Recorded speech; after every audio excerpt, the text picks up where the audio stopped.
अभी कहाँ तक सुन चुके हो उसके आगे से डालूंगा। आप लोग कमेंट में बताओ। और ये मेरा ही चैनल है तो इसको हो सके तो सब्सक्राइब कर लो। हेमंत की आवाज सुनते ही अनन्या ने अपनी नजरें उठाकर एक पल के लिए उसे देखा और सामने रखी कुर्सी की तरफ इशारा करते हुए कहा, good evening, please have a seat. Ananya की बात पर सिर हिलाकर हेमंत धीरे से कुर्सी पर बैठ गया। उसकी बॉडी लैंग्वेज में अनन्या को एक गजब का आत्मविश्वास और शांति महसूस हो रही थी।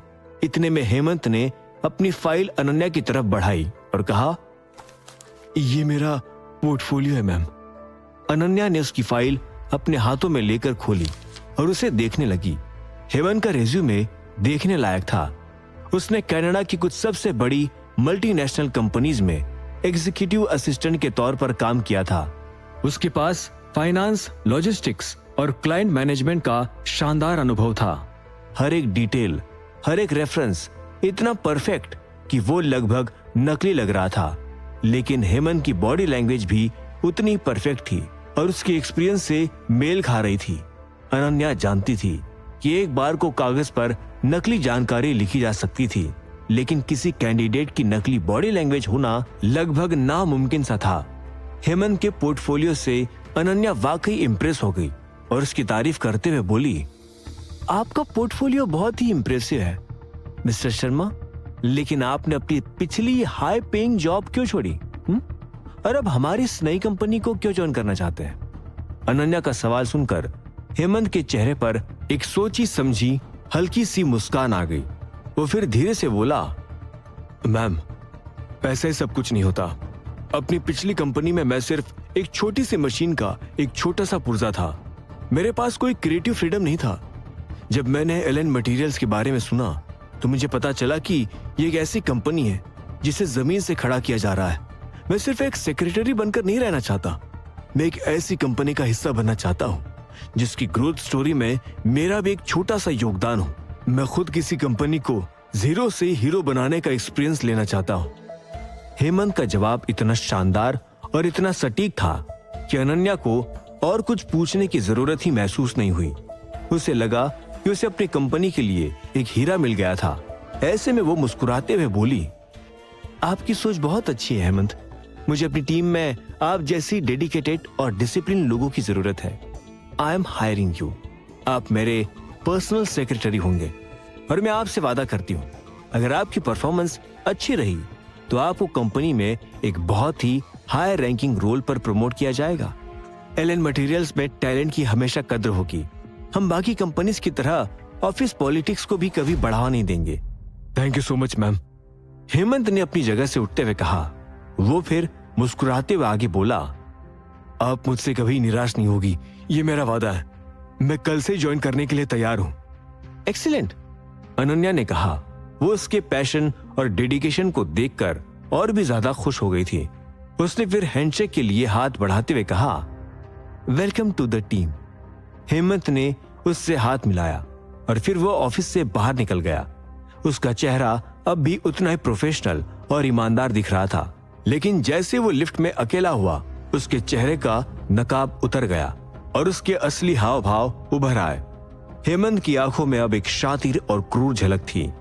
उसने तुरंत अपनी जेब से अपना फोन निकाला और ऋषिराज को एक मैसेज टाइप किया, बॉस, निशाना लग चुका है। उसी वक्त दामोदर की हवेली के सीक्रेट बेसमेंट में अभिनव और हंसराज एक 3D नक्शे पर झुके हुए थे। मैप पर भारत का नक्शा था और मुंबई के पास पुणे शहर लाल रंग से चमक रहा था। हंसराज ने फिर उस मैप पर एक पॉइंट की तरफ इशारा करते हुए कहा, ये कंपनी है टाइगर। इसका नाम वेस्टर्न एंटरप्राइजेस है। 10 साल पहले ये पुणे की सबसे बड़ी रॉ मटेरियल सप्लायर्स में से एक थी, लेकिन गलत मैनेजमेंट और बढ़ते कर्ज की वजह से ये 5 साल पहले बैंकरप्ट हो गई। उसके बाद इसके मालिक ने आत्महत्या कर ली और तब से ये कंपनी बंद पड़ी है। बैंक इसे कौड़ियों के दाम पर बेचने के लिए तैयार है। क्या ये हमारे काम के लिए सुटेबल है? अभिनव ने पूछा। उसकी नजरें अब भी उस मैप पर थी। हंसराज ने तुरंत हाँ में सिर हिलाया और कहा, परफेक्टली सुटेबल है। कंपनी का नाम मार्केट में जाना पहचाना है। इसके पास पुराने सप्लाई लाइसेंस भी है और सबसे जरूरी बात, ये एक पुरानी एस्टैब्लिश्ड कंपनी है। कोई भी इस पर शक नहीं करेगा कि ये रातों रात मार्केट में कहां से आ गई। गुड, इसे फिर आज ही खरीद लो और फिर इसी कंपनी के नाम पर मुंबई के सारे सप्लायर्स को कांटेक्ट करो। उन्हें विराट मटेरियल से 10% डिस्काउंट रेट पर माल ऑफर करो और उनसे कहो कि पेमेंट की कोई जल्दी नहीं है। डिलीवरी की 1-2 महीने बाद भी मिले तब भी चलेगा।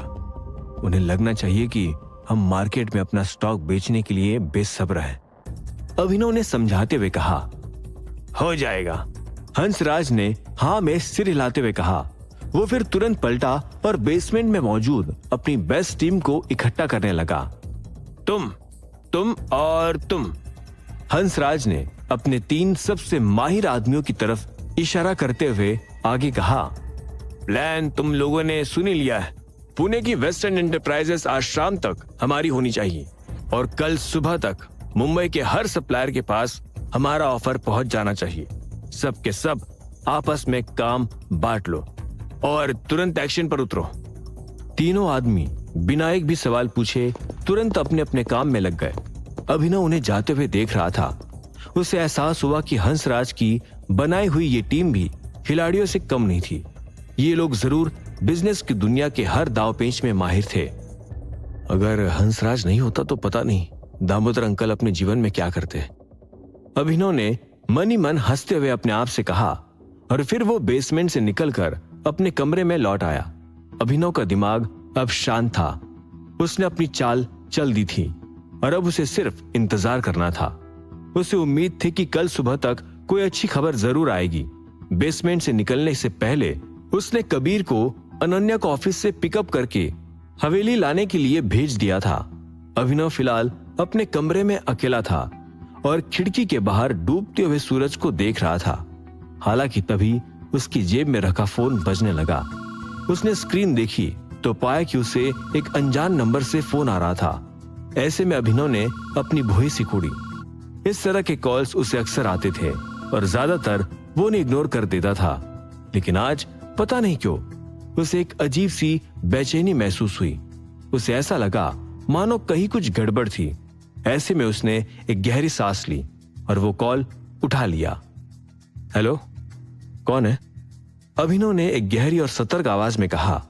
एक पल की खामोशी के बाद फोन के दूसरे साइड से एक घबराई हुई और कांपती हुई लड़की की आवाज आई। अभिनव। अभिनव को यह आवाज जानी पहचानी लगी।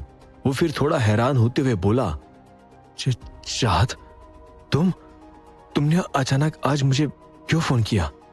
अभिनव के सवाल पर चाहत ने एक सिसकी भरी, जिसकी आवाज अभिनव के फोन में भी पहुंच गई। ऐसे में वो तुरंत आगे बोला, 1 सेकंड, तुम रो रही हो? क्या हुआ?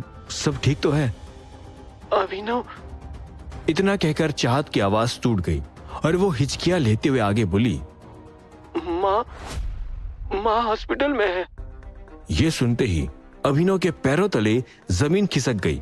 उसने एक पल के लिए अपने आप को संभाला और हैरान होते हुए कहा, क्या? हॉस्पिटल में? क्या हुआ उन्हें? इतने में चाहत रोने लगी और बोली, आज सुबह वो मॉर्निंग वॉक के लिए पास के पार्क में गई थी। मैंने उन्हें बहुत मना किया। तुमने भी कहा था कि वो कुछ दिन घर पर ही रहे, लेकिन उन्होंने मेरी एक नहीं सुनी। वो अपने डेली एक्सरसाइज रूटीन को लेकर बहुत जिद्दी है। मैं उन्हें रोक नहीं पाई। अभिनव, आगे बोलो चाहत, हुआ क्या है वो बताओ। अभिनव बेचैन होते हुए चाहत से ऊंची आवाज में बोला। ऐसे में चाहत ने एक गहरी हिचकी लेते हुए कहा, पार्क में एक और औरत ने उन पर अचानक हमला कर दिया। उसका चेहरा ढका हुआ था। उसने माँ को जमीन पर गिरा दिया और उन्हें मारने लगी। पार्क में मौजूद कुछ लोग माँ को बचाने के लिए दौड़े। उन्होंने माँ को तो उस औरत से बचा लिया, लेकिन इससे पहले कि कोई से पकड़ पाता वो भाग गई। भाग गई? अभिनव हैरान होकर बोला। उसका खून खौलने लगा था। हाँ, वहाँ खड़े कुछ लोगों ने बताया कि भागते हुए वो औरत थोड़ी दूर जाकर फिसलकर गिर गई थी, लेकिन फिर एक लड़का और एक लड़की उसे उठाकर जल्दी से कार में बैठकर चले गए। एक लड़का और एक लड़की? अभिनव ने दोहराया। उसके दिमाग में ये शब्द गूंजने लगे। वो फिर एक गहरी सांस लेकर आगे बोला, माँ को ज्यादा चोट तो नहीं आई? अभिनव की आवाज में अब सिर्फ गुस्सा नहीं बल्कि भारती के लिए एक गहरी चिंता भी थी। डॉक्टर ने कहा है कि चिंता की कोई बात नहीं है, उन्हें सिर्फ कुछ हल्की फुल्की चोटें आई है, लेकिन वो सदमे में है। डॉक्टर कह तो रहा है कि वो ठीक हो जाएगी, पर मुझे ये समझ नहीं आ रहा कि अब कौन और क्यों हमारे पीछे पड़ा है। चाहत ने बिलखते हुए कहा। उसकी आवाज में अभिनव उसका दर्द और गुस्सा महसूस कर पा रहा था। चाहत और भारती वैसे ही काफी मुश्किलों से गुजर चुके थे। अब उनके अंदर और मुसीबतों को झेलने की ताकत नहीं बची थी। इतने में अभिनव ने एक गहरी सांस ली और कहा, तुम टेंशन मत लो और अभी के लिए माँ का ध्यान रखो। मैं वादा करता हूँ कि जिसने भी ये हरकत की है, मैं उसे ढूंढ निकालूंगा और उसे ऐसा सबक सिखाऊंगा कि वो जिंदगी में फिर कभी उठ नहीं पाएगा। मेरे होते हुए तुम दोनों को परेशान होने की जरूरत नहीं है। बस माँ का ख्याल रखो और साथ में तुम अपना भी ख्याल रखो। और अगर तुम्हें कहीं कोई गड़बड़ लगे तो तुरंत मोंटी को फोन करना और उससे कहना कि वो तुम्हारी मदद करे। अभिनव की बात सुनकर चाहत ने एक गहरी सांस ली और अपना सिर हिलाते हुए कहा, ठीक है अभिनव, थैंक यू। इधर अभिनव ने तुरंत उसका फोन काट दिया और फिर कुछ देर तक फोन हाथ में लिए वही खड़ा रहा। अभिनव के हाव भाव गंभीर हो चुके थे और वो जल्द से जल्द भारती के पीछे पड़े हमलावर को ढूंढना चाहता था।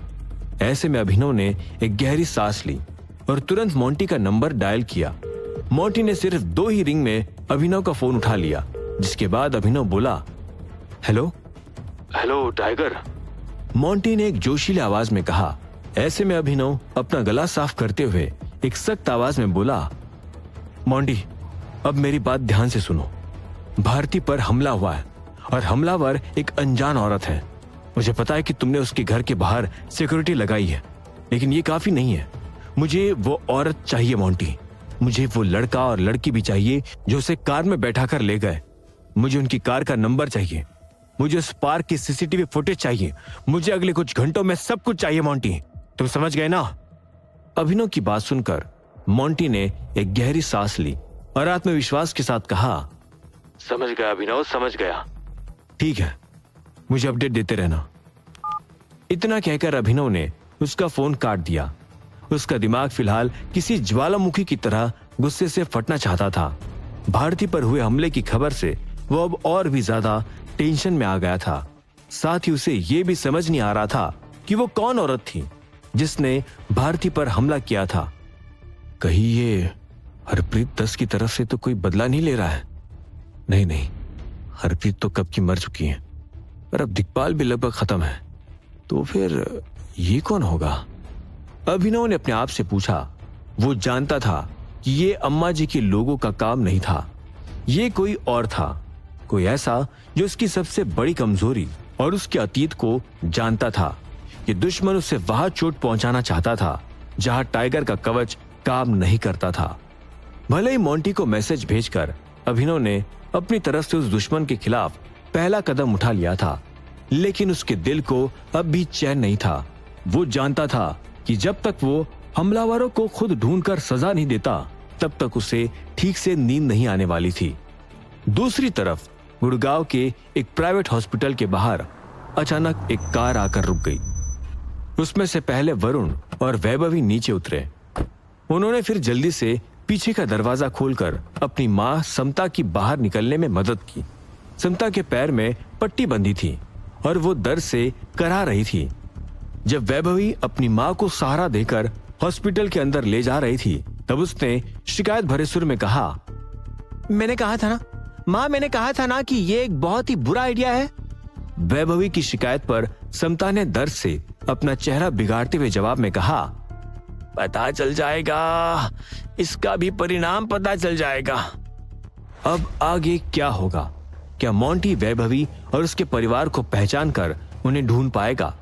वैभवी, वरुण और समता का अगला प्लान क्या होगा? और क्या अभिनव का बनाया हुआ प्लान ऋषिराज के खिलाफ काम करेगा? क्या होंगे इन सभी सवालों के जवाब? जानने के लिए सुनते रहिए आगे। तुम्हारा दिन बहुत अच्छा, अनन्या ने उत्साह से कहा। वो अभिनव के अंदर की बेचैनी को भाप नहीं पाई थी। फिर उसने पास लगे काउच पर बैठते हुए आगे बोला, ऑफिस बहुत शानदार है अभिनव, और मैंने आज हायरिंग भी शुरू कर दी है। कुछ बहुत ही अच्छे कैंडिडेट्स मिले हैं। और मुझे अपना पर्सनल सेक्रेटरी भी मिल गया है। वो बहुत ही स्किल्ड और प्रोफेशनल है। मुझे लगता है वो हमारी कंपनी के लिए एक बढ़िया एम्प्लॉय साबित होगा। अनन्या की बात सुनकर अभिनव फिर से मुस्कुराया, लेकिन उसका दिमाग अब भी गुड़गांव की सड़कों पर घूम रहा था। ऐसे में वो अपने आप को शांत करके अनन्या से बोला, मैं कल एक बार फिर से तुम्हारे ऑफिस आऊंगा, सभी नए लोगों से मिलने के लिए। ऑफ कोर्स, तुम्हें आना ही पड़ेगा, अनन्या ने मुस्कुराते हुए कहा। फिर अचानक उसे कुछ याद आया और वो आगे बोली, वैसे स्टॉक का क्या हुआ? क्या हमें सप्लायर्स मिले? मैंने ऑलमोस्ट सभी सप्लायर्स से बात की है, पर एक भी कंपनी ने ऑर्डर लेने के लिए हाँ नहीं किया। मुझे थोड़ी टेंशन हो रही है अभिनव। अगर वक्त पर स्टॉक नहीं मिला तो स्काई ग्लोबल के सामने एलेन मटेरियल्स की रेपुटेशन गिर जाएगी। अनन्या की बात सुनकर अभिनव उसकी आंखों में देखने लगा। अनन्या चूंकि पहले से टेंशन में थी, इसलिए अब वो उसे विराट मटेरियल्स की कहानी बताकर और टेंशन नहीं देना चाहता था। ऐसे में वो अनन्या के कंधों पर अपना हाथ रखते हुए बोला, तुम उसकी चिंता मत करो, सब कुछ सॉर्ट हो जाएगा, और जब होगा तो तुम्हें एक बहुत बड़ा सरप्राइज मिलेगा। अनन्या उसकी बात सुनकर हाँ में सिर हिलाकर मुस्कुरा दी। उसे अभिनव पर पूरा भरोसा था। तभी उन दोनों को रूम के बाहर से हंसराज की गहरी आवाज सुनाई दी, टाइगर, अनन्या, अगर तुम दोनों की बातें खत्म हो गई हो तो डिनर के लिए आ जाओ, खाना ठंडा हो रहा है। फिर हंसराज ने बाहर हॉल में बैठे कबीर को देखकर कहा, कबीर, तुम भी आ जाओ, तुम भी हमारे साथ डिनर कर सकते हो। सर, मैं, कबीर एक पल के लिए हिचकिचाते हुए बोला, लेकिन फिर उसके शब्द अटक गए। वो खुद को सिर्फ एक बॉडीगार्ड समझता था, परिवार का हिस्सा नहीं। हंसराज उसकी परेशानी समझ गया और फिर मुस्कुराते हुए बोला, अरे आ जाओ भाई, इतना क्या सोच रहे हो। हंसराज की बात सुनकर कबीर ने एक गहरी सांस ली और फिर धीरे से हाँ में सिर हिला दिया।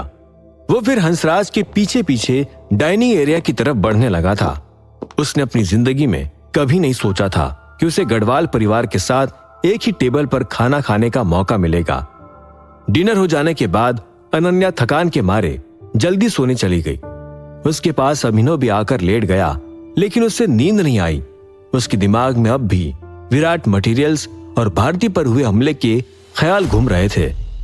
अगली सुबह शहर के दूसरे कोने में गढ़वाल परिवार के आलीशान ऑफिस में माहौल किसी जश्न जैसा था। ऋषिराज अपनी महंगी चेयर पर किसी शहंशाह की तरह बैठा था। वही उसके सामने अधिराज और पुखराज खड़े थे, जिनके चेहरों पर भी एक घमंड भरी मुस्कान थी। तो देखा आप दोनों ने, इसे कहते हैं दिमाग का खेल। हर लड़ाई में ताकत से ज्यादा चतुरता काम आती है। अब वो टाइगर मुंबई में एक बोरी सीमेंट के लिए भी तरसेगा। हमारा विराट मटेरियल्स अब मार्केट का राजा है। ऋषिराज अपनी छाती चौड़ी करते हुए बोला। आज उसे खुद पर हद से ज्यादा गर्व हो रहा था। इतने में अधिराज भी एक शातिर मुस्कान के साथ बोला, बहुत अच्छा ऋषिराज, तुमने अपना काम सफाई से किया। अब बारी है इस स्टॉक को बेचने की, वो भी 13,000 करोड़ में। 3,000 करोड़ का माल सीधा 13,000 करोड़ में।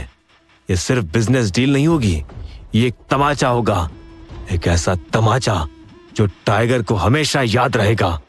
तीनों भाई अपनी इस जीत के नशे में चूर थे और तभी उस ऑफिस का दरवाजा अचानक खुल गया। नवदीप हाफता हुआ ऑफिस के अंदर आया और ऋषिराज के सामने आकर खड़ा हो गया। उसके चेहरे का रंग उड़ा हुआ था और उसके माथे पर पसीने की बूंदें थी। अधिराज ने उसे एक पल के लिए देखा और फिर झेपते हुए कहा, तमीज भूल गए हो क्या नवदीप?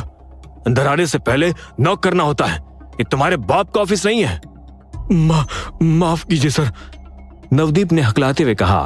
वो फिर ऋषिराज की तरफ देखकर आगे बोला, लेकिन एक प्रॉब्लम हो गई है, बहुत बड़ी प्रॉब्लम। कैसी प्रॉब्लम? क्या टाइगर ने तुम्हारे पैरों में गिरकर भीख मांगना शुरू कर दिया और अब तुम उससे परेशान हो रहे हो? ऋषिराज ने घमंड में हंसते हुए पूछा। ऐसे में नवदीप ने एक सांस में कहा, नहीं सर, एक्चुअली टाइगर की नई कंपनी एलेन मटेरियल्स ने अपना ऑर्डर प्लेस कर दिया है और सप्लायर्स ने ऑर्डर कंफर्म भी कर दिया है। उन्हें जल्दी सप्लाईज मिल जाएगी। नवदीप की ये बात सुनते ही उस कमरे का माहौल ऐसा हो गया जैसे वहां कोई बम फट गया हो। तीनों भाइयों के चेहरों पर जो घमंड भरी मुस्कान थी वो एक झटके में गायब हो गई। इतने में ऋषिराज अपनी चेयर से खड़ा हुआ और झेपते हुए बोला, क्या बकवास कर रहे हो? ये कैसे हो सकता है? तुमने तो कहा था कि मार्केट में सारा स्टॉक हमारे पास है। नवदीप ने एक हताशा भरी गहरी सांस ली और कहा, था सर, सारा स्टॉक हमारे पास ही था, लेकिन फिर मुंबई के सारे सप्लायर्स ने रातों रात अपना इन्वेंटरी रिस्टॉक कर लिया है। पता नहीं कहां से, लेकिन उनके पास अब फिर से माल आ गया है और उसी से उन्होंने एलएन मटेरियल्स का ऑर्डर कंफर्म कर दिया है। और ये भी सुनने में आया कि एलएन मटेरियल्स को ये सारा माल सिर्फ 2500 करोड़ में मिल रहा है, हमसे भी 500 करोड़ रुपए सस्ता। ये खबर सुनकर अधिराज और पुखराज के चेहरे बर्फ की तरह ठंडे और रूखे हो गए थे। उनके चेहरे पर कुछ पल पहले तक जो मुस्कान थी अब वो पूरी तरह से गायब हो चुकी थी। तभी ऋषिराज ने अपनी मुट्ठियां भींची और दहाड़ते हुए कहा, फिर से खरीदो, सारे सप्लायर्स का स्टॉक फिर से खरीद लो, उन्हें मुंह मांगी कीमत दो, रॉ मटेरियल्स अभिनव के हाथ नहीं लगने चाहिए नवदीप। ऋषिराज का गुस्सा देखकर नवदीप बेबस होते हुए बोला, मैंने कोशिश की है सर, लेकिन अब सारे सप्लायर्स ने मना कर दिया है। उन्होंने एलएन मटेरियल्स का ऑर्डर कंफर्म कर दिया है और अब वो पीछे हटने को तैयार नहीं है। मैंने उन्हें 3000 करोड़ भी ऑफर किए, लेकिन वो नहीं माने। उनका कहना है कि एलएन मटेरियल्स ने उनके साथ लॉन्ग टर्म पार्टनरशिप करने का ऑफर भी दिया है, जो कि हमने नहीं दिया है। और भले ही हमने ज्यादा पैसे दिए थे, लेकिन कुछ सप्लायर्स का कहना है कि उन्हें आपका रवैया ठीक नहीं लगा। नवदीप की सफाई सुनकर ऋषिराज का दिमाग खराब हो गया। वो तुरंत गुस्से में गुर्राते हुए बोला, उन्हें और पैसा ऑफर करो, 4000 करोड़, 5000 करोड़, मुझे वो स्टॉक चाहिए किसी भी कीमत पर। पैसा हर इंसान को खरीद सकता है नवदीप। रुक जाओ ऋषिराज, अचानक पुखराज ने गहरी आवाज में कहा। वो अब तक खामोश खड़ा था और नवदीप की बात सुनकर कुछ ना कुछ सोच ही जा रहा था। अधिराज और ऋषिराज की तरह उसने गुस्से में अपना आपा नहीं खोया था। ऋषिराज को बीच में रोकते हुए वो आगे बोला, और पैसा बर्बाद करना बेवकूफी होगी। अगर मार्केट में सप्लाई आ गई तो हम उसे खरीद कर भी कुछ नहीं कर पाएंगे। हो सकता है कि हम फिर से खरीदे और इतने में आगे से फिर से सप्लाई आ जाए। इस तरह तो हम बार बार स्टॉक खरीदते खरीदते ही कंगाल हो जाएंगे। पुखराज ने फिर अधिराज की तरफ मुड़कर आगे कहा, हमसे गलती हुई अधिराज, हमें और भी मैन्युफैक्चरर से रिसप्लाई की पॉसिबिलिटी का अंदाजा लगाना चाहिए था, लेकिन हमें ये गलती अब दोहरानी नहीं है। इसका और कोई सॉल्यूशन निकालना होगा, लेकिन उससे पहले एक जरूरी काम करना पड़ेगा। कौन सा काम? अधिराज ने अपनी ठंडी आवाज में पूछा। इतने में पुखराज फिर नवदीप की तरफ मुड़ा और उसने पूछा, हमारे पास जो 3000 करोड़ का स्टॉक है, अगर हम उसे अभी मार्केट में बेचें तो उसकी क्या कीमत मिलेगी? पुखराज के सवाल पर नवदीप एक पल के लिए हिचकिचाया और बोला, मैंने इस बारे में भी मुंबई के सप्लायर से बात की थी, वो लोग उसे 2000 करोड़ में वापस खरीदने को तैयार है। नवदीप का जवाब सुनकर पुखराज ने एक पल के लिए सोचा और फिर एक गहरी सांस लेकर कहा, ठीक है, उन्हें वापस भेज दो। 1000 करोड़ का नुकसान उठाना 3000 करोड़ डुबाने से तो बेहतर ही है। ठीक है सर, नवदीप ने कहा और वो तुरंत उस ऑफिस से इस तरह बाहर निकल गया जैसे किसी पिंजरे से 3 शेरों से बचकर भागा हो। अधिराज अब भी खामोशी से सब कुछ देखे जा रहा था। उसका चेहरा भले ही शांत था, लेकिन उसकी आंखों में एक ऐसा तूफान था जो किसी भी पल फट सकता था। इतने में वो धीरे धीरे चलकर ऋषिराज के सामने आकर खड़ा हो गया और फिर एक जोरदार थप्पड़ ऋषिराज के गाल पर पड़ा। अधिराज के थप्पड़ की आवाज इतनी तेज थी कि एक पल के लिए पुखराज भी कांप गया। अधिराज फिर अपने एक एक शब्द चबाते हुए ऋषिराज से बोला, तुम्हारी वजह से, सिर्फ तुम्हारी बेवकूफी और तुम्हारे घमंड की वजह से आज हमें 1000 करोड़ का नुकसान हुआ है, और उससे भी ज्यादा उस टाइगर के सामने हमारी बेइज्जती हुई है। भाई, मुझसे गलती हो गई, ऋषिराज ने अपना गाल पकड़ते हुए कहा। उसकी आंखों में शर्मिंदगी झलकने लगी थी। गलती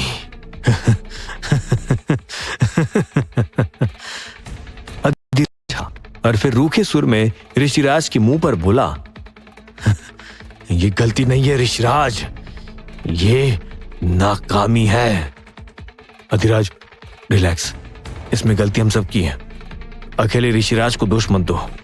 पुखराज की बात सुनकर ऋषिराज भी अपना सिर हिलाते हुए बोला, हाँ भाई, हम सभी की चूक हुई है, लेकिन आप चिंता मत करो, मैं तुरंत सब कुछ ठीक कर दूंगा। अभिनव के हाथ एक सीमेंट की बोरी भी नहीं लगेगी। अच्छा, कैसे करोगे ठीक? अधिराज ने अपनी भौएं उठाते हुए पूछा।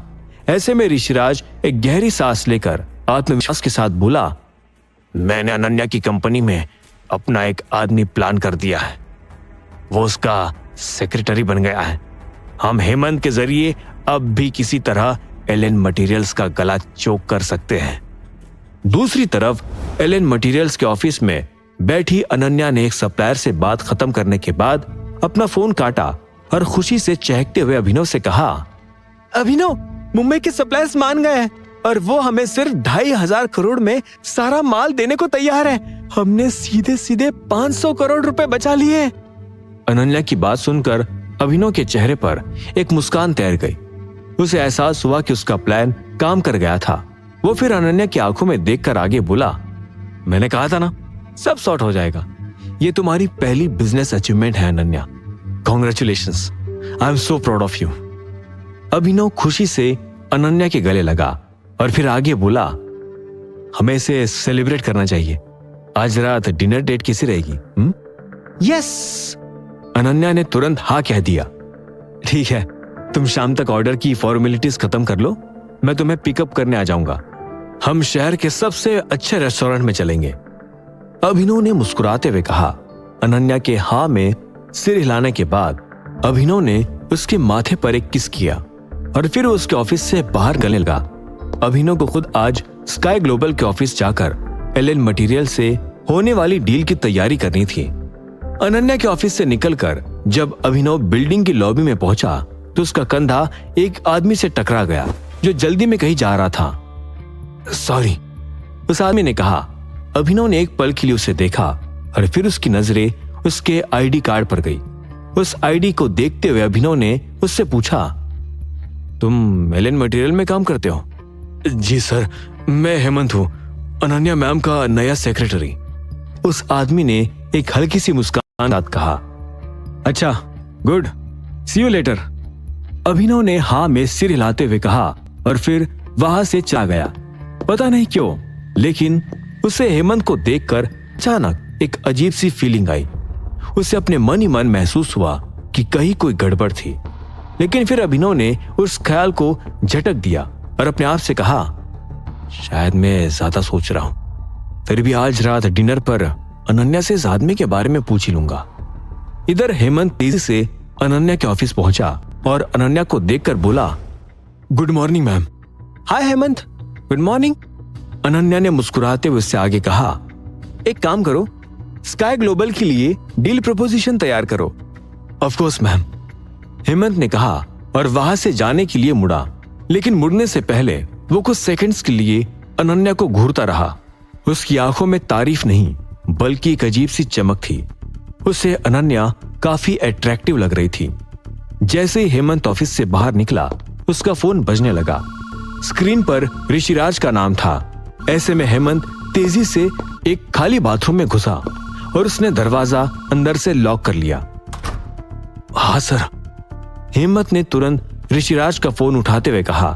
फोन के दूसरी तरफ से ऋषिराज ने एक ठंडी आवाज में कहा, हेमंत, आज रात किसी भी तरह अपनी बॉस अनन्या को किडनैप करो और उसे मिराज होटल लेकर आओ, जिंदा। हेमंत ये सुनकर एक पल के लिए हैरान हुआ, लेकिन फिर उसके चेहरे पर एक शातिर घिनौनी मुस्कान तैर गई। वो धीरे से हाँ में अपना सिर हिलाते हुए बोला, हो जाएगा सर। अब आगे क्या होगा? क्या ऋषिराज अपने इस घिनौने प्लान में कामयाब हो पाएगा? क्या अभिनव अनन्या को किडनैप होने से बचा पाएगा? और भारती पर हुए हमले के पीछे का राज क्या है? क्या होंगे इन सभी सवालों के जवाब? जानने के लिए सुनते रहिए आगे।